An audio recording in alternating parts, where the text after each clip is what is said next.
Hello everyone, my name is Zach Golden and I decided to do my summer reading project on a book called Brain Rules, written by Medina, and I decided to get the unique idea of doing it in a video game that I love to play called Minecraft, and I got this map as a download. It had different rooms I could use, so we're gonna jump right into this here and get into rule number 1. Exercise boosts brain power. Doing exercises like swimming or weightlifting or anything that will help get your blood flowing to your brain improves your thinking skills.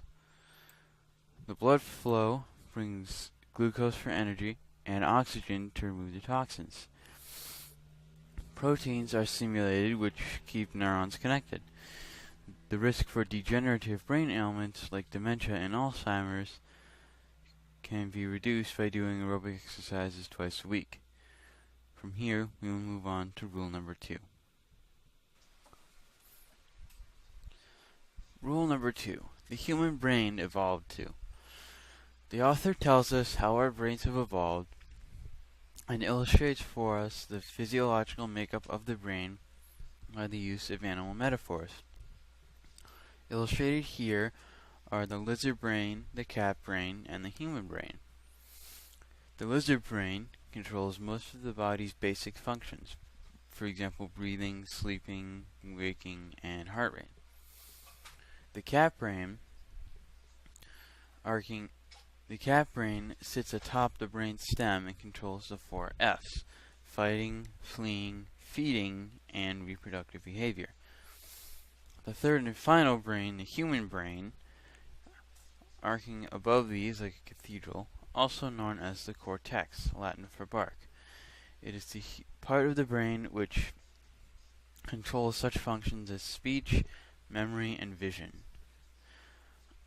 Also in this room, I've illustrated human evolution, our adaptation to climate change by moving from the trees, like monkeys, to the savanna.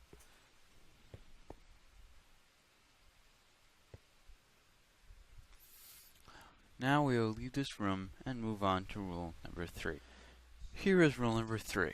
Every brain is wired differently. To illustrate this rule, I have used examples from the game of Minecraft, which are similar to each other in form, but different in the way in which they behave. The overworld skeleton, which is on the right, attacks the player. No, the overworld skeleton is on the left. Attacks the player by using a bow to shoot them on sight. The wither skeleton, which is on the right, wields a sword to attack and can deal extra damage to the player in the form of the wither effect. These characters look similar, but behave very differently, much like humans, in that we have similar physical features, but all have different personalities and behaviors. Our brains have been wired by our life experiences. No two brains retain information in the same manner or even in the same location. What we do and learn physically changes what our brains look like, and everyone's brains develop differently. On to rule number 4. Rule 4. We don't pay attention to boring things. To illustrate this rule, I have also used characters from the Minecraft game. The creeper will sneak up behind a player and explode. The zombie just walks at the player with his arms extended, but can only do damage to the player when touched. The player will be more focused on the creeper, who poses more of a threat than the zombie. The author tells us that our brain is capable of focusing on only one thing at a time. Our brains are better at spotting patterns and meanings from an event than in recording the details of the event. Strong emotions will promote learning, so keep focused by relating information to stories rich in emotion. We will now move on to Rule 5. Repeat to remember. One of the many types of memory systems that the brain has is called declarative memory. For example, the sky is blue, and follows four stages of processing: encoding, storing, receiving, and forgetting. This rule applies to the first step, encoding. The author states that information coming into the brain is split into different fragments and is sent to different areas of the cortex for storage. I've illustrated that here with the incoming data in black and the colors representing the separation of information being sent off into different directions or areas of the cortex.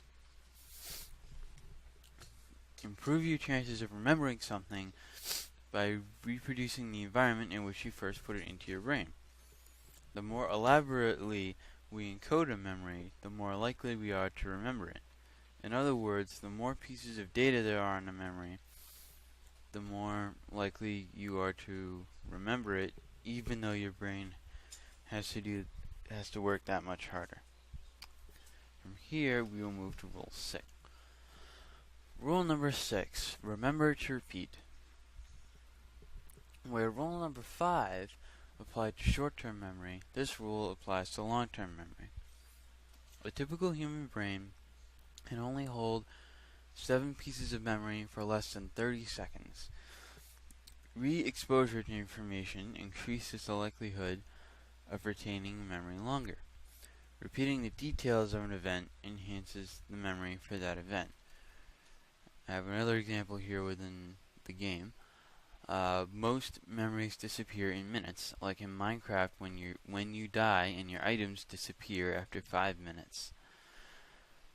The items you manage to pick up are the memories which will then grow stronger with time.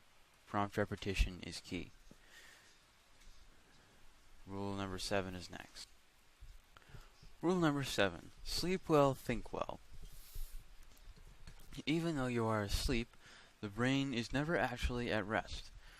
If you do not get that sleep, your brain will not be able to pay attention or perform quantitative tasks as well as it normally would, having had the sleeping period to prepare. The example I have here is one person who did not get enough sleep and cannot pay attention, and another who did get the adequate amount of sleep and is able to pay attention and work at full potential. On to Rule 8. Rule number 8. Stressed brains don't learn the same way. Our bodies are designed to endure stress, but only in short, dangerous situations. Prolonged stress can damage the heart and or blood vessels, causing heart attack or stroke. It also affects the cells in the hippocampus, crippling the ability to learn and remember. That was weird. Apologize for that. The worst kind of stress is a feeling that you have no control over the problem. In other words, you feel helpless. Its impact on society is on our ability to learn and on productivity. And I thought I had a glass block, but let's pick button on one. And in this example here, the lava is a stressor, and the person knows they cannot escape it. But long term, that stressor uses too much adrenaline and can actually destroy parts of the brain and our blood cells. Block that up so the lava doesn't leak. Hope you enjoyed that little experiment. We'll now move on to rule number 9. Rule number 9. Stimulate more of the senses at the same time. Here, the author tells us that both hearing and vision are used when the brain creates memory. To illustrate this, I have used the creeper character from Minecraft. It explodes on the player, but just prior to doing so, hisses to alert them. The player's instinct tells them to run away to avoid a lot of damage. The author also states that our senses evolved to work together, which means that we learn best when we stimulate several senses at once. And I will now illustrate to you how the creeper hisses at you when he explodes. The game mode to 0 to get him to hiss.